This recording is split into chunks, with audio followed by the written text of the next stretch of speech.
It was a little after 10 p.m. when I heard the knock at my door. It was strange, because I wasn't expecting anyone, and my building had a secure entrance. I figured it was probably a neighbor needing something, or maybe someone knocking on the wrong door. I went to answer it but hesitated when I got close. There was something off about the knock. It wasn't the usual rhythm like someone politely knocking. It was slow, deliberate. 3 knocks, each spaced too far apart. I stood there, hand hovering over the doorknob.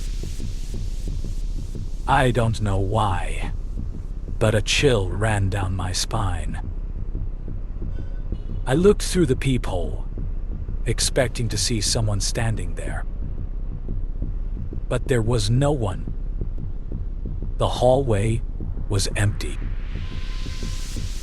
Confused, I opened the door a crack, just enough to peek out.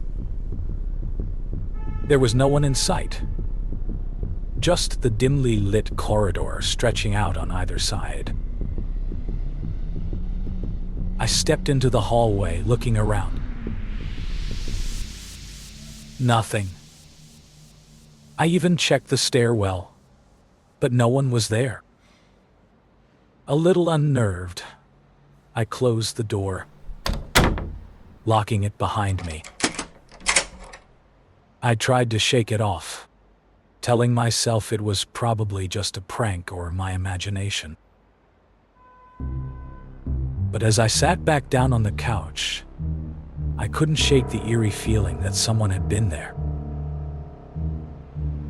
Then, 5 minutes later, the knock came again.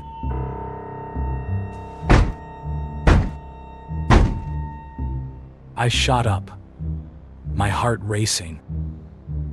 This time, I didn't go to the door. I just stood there, listening. Again, 3 slow knocks, spaced apart, each one echoing in the stillness of my apartment. I moved quietly toward the peephole again, heart pounding in my ears. I pressed my eye to the glass, expecting to see the empty hallway again. But this time, there was someone standing there. Figures, tall and thin, dressed in dark clothing, their face hidden in shadow. They stood perfectly still, just outside my door, as if waiting for me to open it. My breath caught in my throat. I stepped back, trying to stay as quiet as possible, terrified that they knew I was standing on the other side. I didn't move. I didn't make a sound. For what felt like hours, they just stood there. Then, just as suddenly as they had appeared, they turned and walked away, disappearing into the darkness of the hallway. I didn't sleep that night. I couldn't. I still don't know who it was, or why they knocked. But every now and then, late at night, I'll hear it again. And I never answer.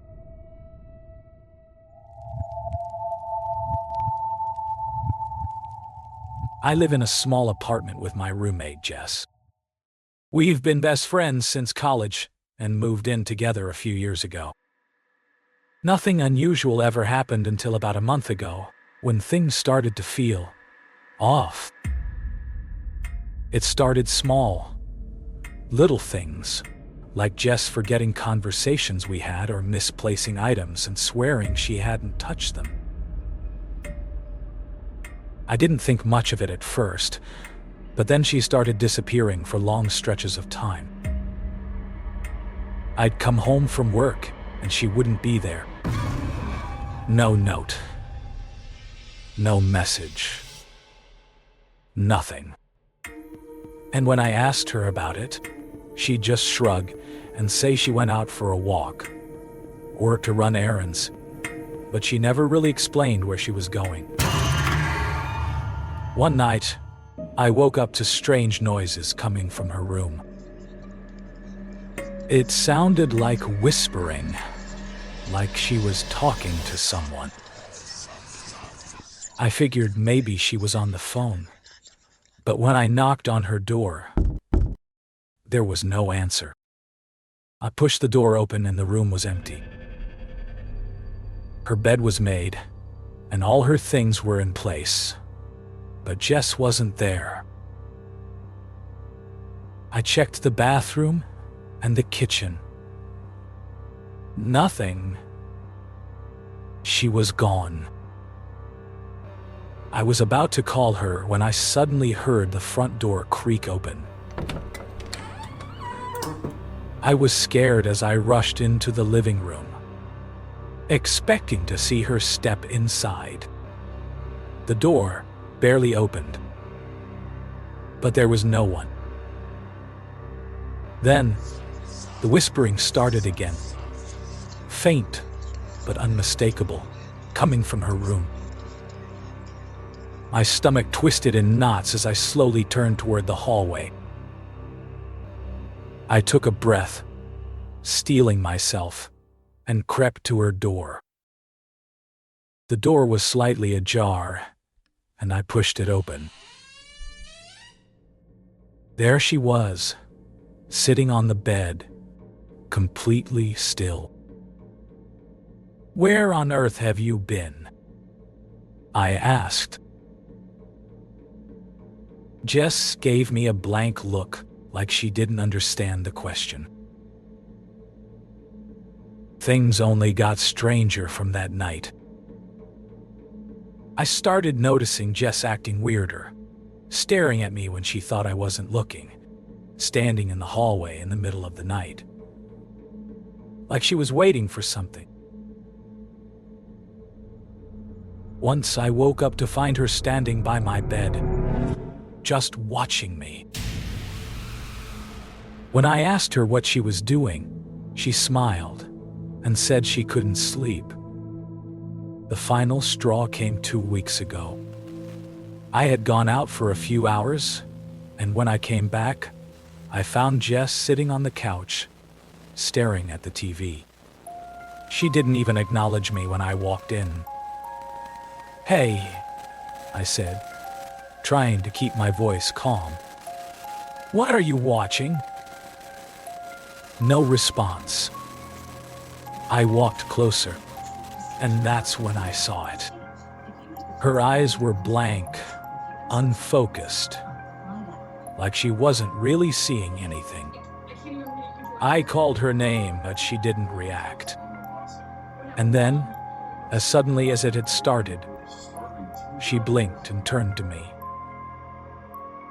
Her expression completely normal. "What?" she asked, as if nothing had happened. I couldn't take it anymore. I packed a bag that night and left. I haven't been back to the apartment since, and I haven't spoken to Jess.